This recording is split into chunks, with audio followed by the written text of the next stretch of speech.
Hi everyone, it's Ricky Molina from the Ricky Molina YouTube channel, and today I'd like to talk about finger picking. In a previous video, I spoke about using a pick, a plastic pick or a nylon pick, and you should check that video out because it's really interesting. It gives you some tips on how to use a pick and for what types of styles, and you want to use certain picks over others and how to use a pick. In this video, we're focusing on finger picking, so no picks allowed in this video. One of the things I like to mention first and foremost is the length of your nails. Your nails, it's a totally custom. It's your choice as far as how long your nails should be. But over time, as you gain experience, you'll begin to understand what length of nail really works for you and which. When they get too long or when they are too short. I've noticed that some classical guitarists have like long fingernails, like we're talking about like 1/4 inch to even a 1/2 inch length. I don't go that far. I don't want to have to use fingernail polish or anything like that to keep my nails strong. I generally, drink milk and have my calcium, thank goodness, so I can keep my nails strong, and I play regularly, so that also helps keep them strong. I don't need fingernail polish. And I also tend to keep my nails like fairly short. I don't like them too long because they get in the way otherwise. Like if you're doing a finger pick and all of a sudden, they get caught on the strings, you don't want that to happen. You want to be able to glide across the strings. Your fingernails should not pose any resistance to the sound. They should complement the sound and encourage the sound, but not slow you down. I notice when I play fast pieces like tremolo type of songs, like Recuerdos de la Alhambra, for example, or a Study in A by Carulli, I slow down whenever my fingernails are too long. So I have to make sure they don't, as soon as they get too out of hand, I use just a regular fingernail picker and just make sure I try to keep about a hair's length, a millimeter or a hair's length of length on the nail itself. So if I'm looking at my right hand, and I'm a righty guitarist, so I'm picking with my right hand, and if I put my fingers up in front of my face straight ahead like that, I should just see a hairline of fingernail sticking above the flesh. And that's what you want, because when you're picking finger picking, you want some of the flesh to come in there, not just nail. So it's a combination of flesh rolling into the nail and off the nail. Okay, so when you're coming down strokes on the thumb, you're actually using the side of your fingernail on the thumb. Okay, you're not coming down with straight on like this because of the angle. Your wrist should rest comfortably over the rosetta like so.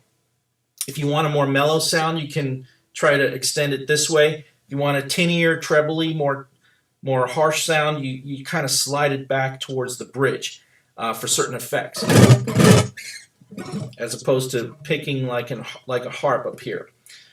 So elbow above should rest comfortably over the arch of the hip of the guitar, and just dangle your hand over the rosetta like so. And this is perfect picking position.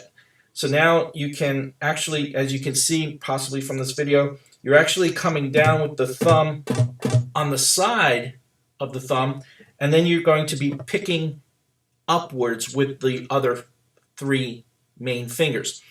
Now in classical guitar, you'll notice that some of the finger notations for the finger picking is given, and usually they use letters. PIMA or PIMA, P-I-M-A, PIMA in Latin. P is for the thumb, I is for the index finger, M is for the middle finger, and A is for the ring finger. PIMA, so P-I-M-A.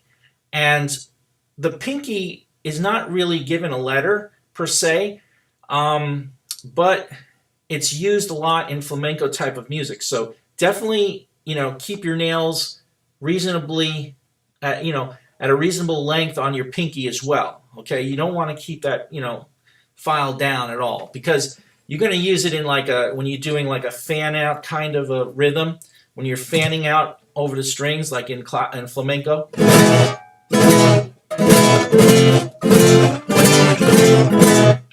You're actually fanning across the strings, and your pinky's involved there too. So keep your pinky active as well. But we're going to be focusing mostly on these 4 fingers and finger picking today. And when you start to learn how to finger pick, you're probably going to start learning with PIM, with your thumb, index, and middle finger. And you won't use the ring at first that much. But then as you get more developed, you incorporate the ring finger as well. One of the books that I really recommend you take a look at is a book like this. This is a book, actually, I started learning classical music many years ago, and my guitar teacher used this instructional book by Matteo Carcassi, the Carcassi method. This one happens to be edited by Philippe Bertaud, B-E-R-T-A-U-D, and I'll have a link for this under the video. It's an excellent collection of studies. Carcassi was not only a great composer for classical guitar, but he also had a lot of great instructional studies for students. The other major classical guitarist that had a lot of studies for students was Fernando Sor. And you'll come across him, I'm sure, if you get into classical guitar. But today we're going to talk about Matteo Carcassi. And on pages 18 to 24 of this great book for instruction is fingerpicking, right-hand technique over arpeggios. Now, the word arpeggio has the Latin root arpa in it, and A-R-P, arpa, and it comes from the Latin word for harp. And that's very important because in classical music, when you play an arpeggio, you're actually running your fingers across the strings as if a harp player would do across the strings of a harp, and that's the whole concept of an arpeggio. You're picking out the chord, if you will. So I would encourage you to just, if you don't have the book yet, start out with some chords that cover as many strings as possible. E major in the first position here. Well, you could try something like this first. I'm actually going P-I-M-A-M-I, P-I-M-A-M-I-P.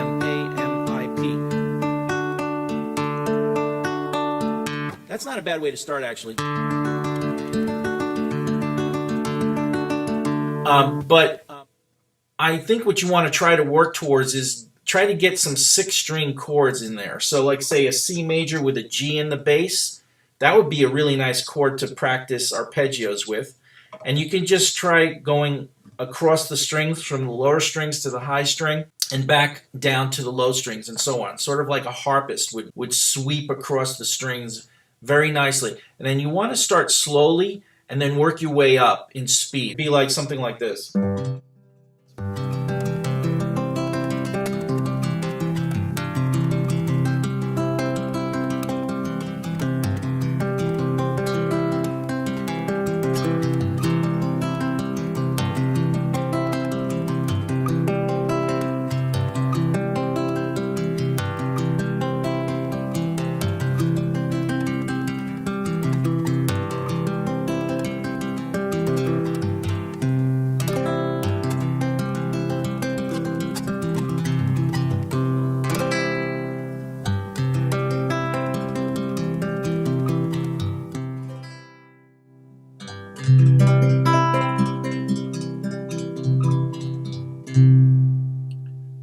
So that would be like a harp sweep across a 6-string chord. And I was using all 4 finger-picking fingers here to do that. Another great chord would be E major.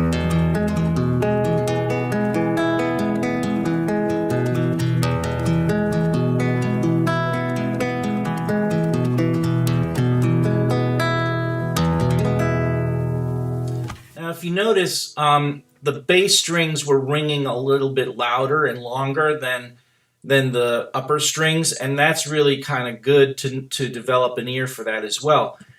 because a lot of the times the bass note acts like a pedal note, like on an organ. It kind of carries the underlying sense of the upper strings, and it gives it support, musically speaking. So it's good to let the bass note, try that ringing out a little bit longer, and if possible, and also try keeping it pretty staccato as well, where you don't necessarily get the ring. Now, in order to do that, you'd probably want to use a chord like this, a G major or G minor, where you're fingering the chords across the 6 strings, and there are no open strings.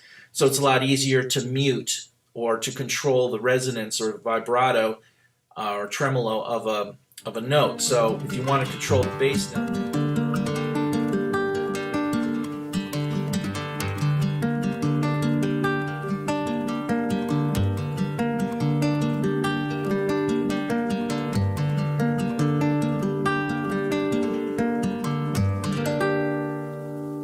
so that would be an example of sweeping across 6-string chords, chord formations, and try all different types of chords: major 7s, minor chords, major chords, diminished chords, augmented as well.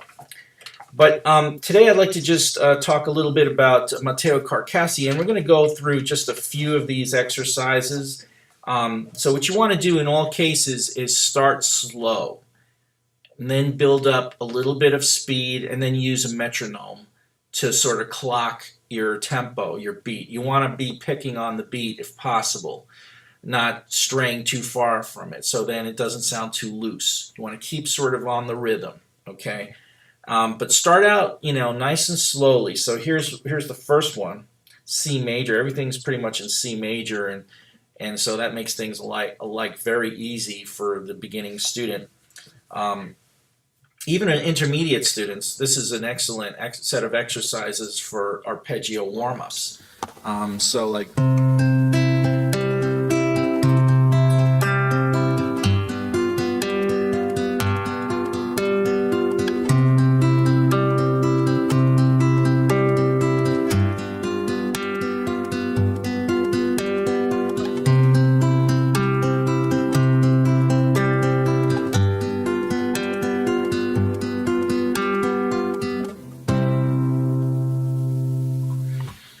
That's one pattern, and in this case we're using only 3 of the fingers, the P, I, and M.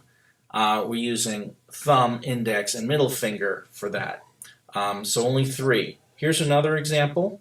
It's got, instead of 8th notes, it has 16ths.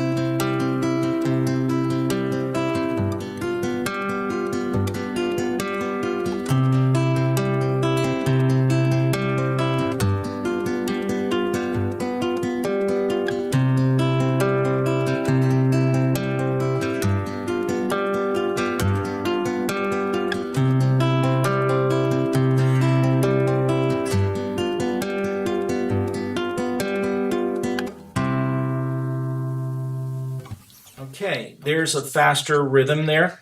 And then you could actually set that to the metronome if you wanted to. And then that's what I would recommend you doing. So you start out slow.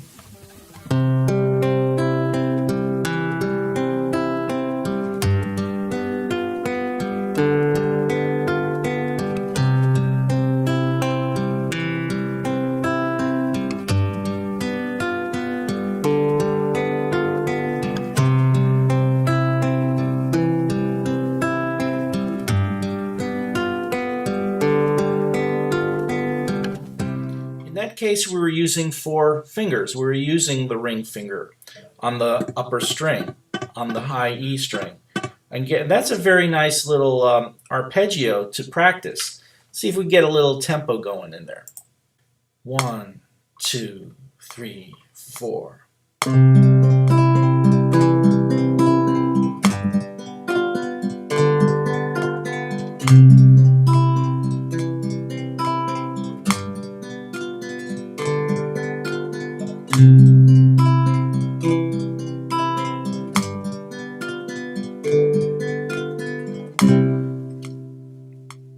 And then what what you want to do is maybe increase that to, like, say 90 beats per minute and work your way up. So it would be something like this.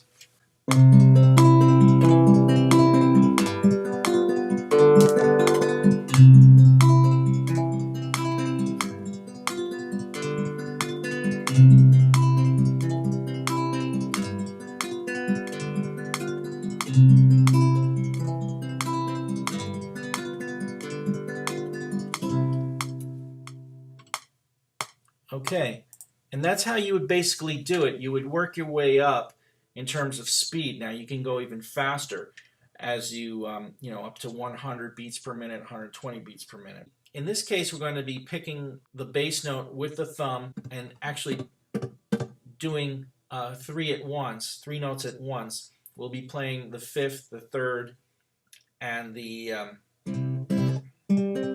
octave. Okay, here we go.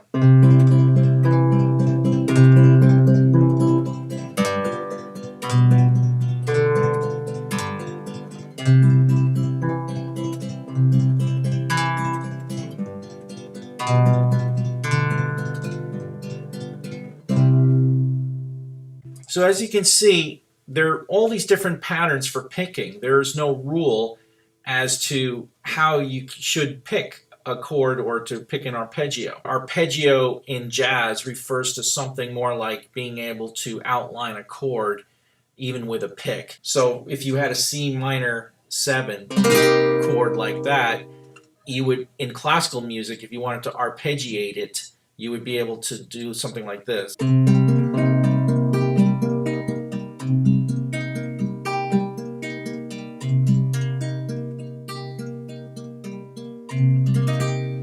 That would be an arpeggiated classical type of arpeggio. In jazz, arpeggios are referred to something slightly different where you're outlining the chord.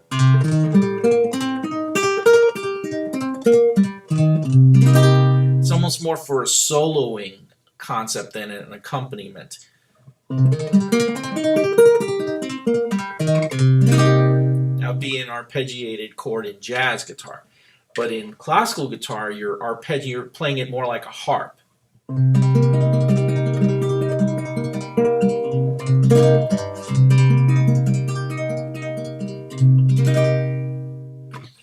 Okay, so I just wanted to remind you that you can get all these arpeggio studies in the book Matteo Carcassi, Opus 59, edited by Philippe Berthaud. Very good to have. Okay, I just wanted to close by mentioning there are a couple of songs out there in the rock world, country. Bluegrass certainly has a lot of great finger pickers out there. You should definitely listen to all this kind of music and try to pick out your favorite songs and learn the parts. In this case, focusing on the songs with great finger picking action. So, for example, a song like "Dust in the Wind" by Kansas. That's a classic. Has a great classic finger picking line there. That's a C chord with a D up top here. C major 7. A minor.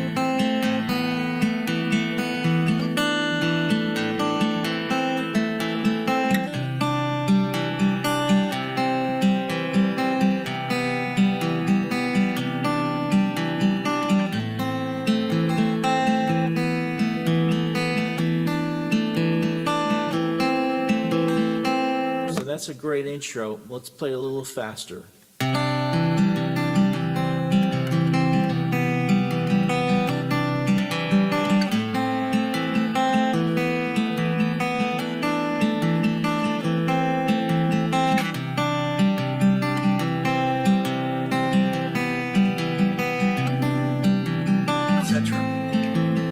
One thing I like to mention when you're finger picking, you build up your muscles in the right hand as well as your left hand, and you really have to try to keep the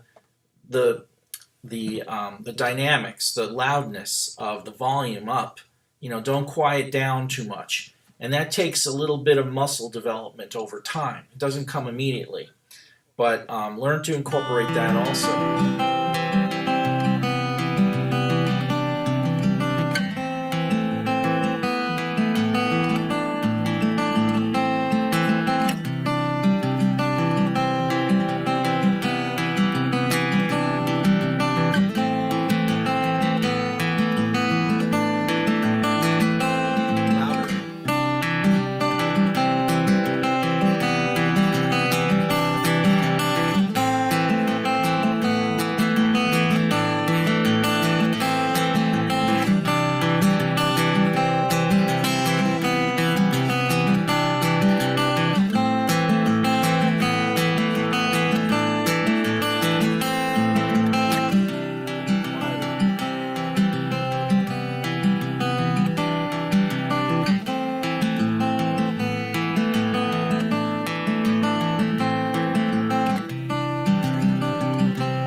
etc.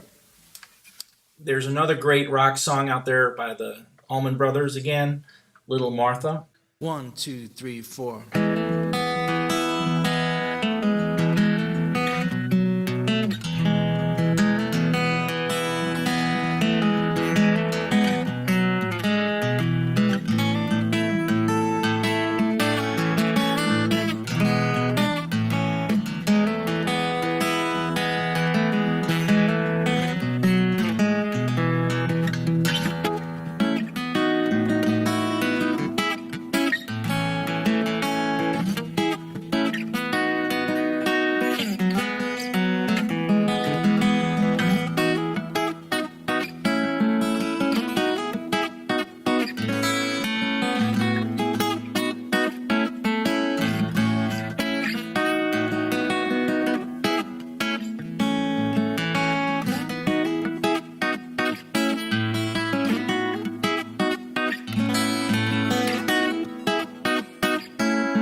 Something like that.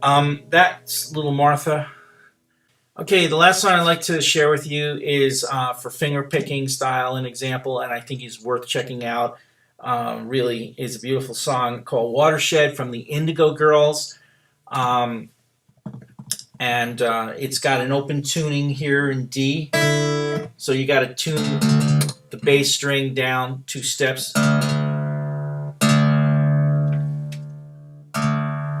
to an open D. And so the song starts out with it's a D chord without the top F sharp. So open string at the top, open E string. Descending to C sharp. Hammer A to the B and the 5th string. That's a G chord. Pull off the looks like a G, but it's actually an E to an E sharp a little bit. Back to the open string, and then again repeat the cycle.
Anyway, that's what I got for you today on fingerpicking. I hope you enjoyed it.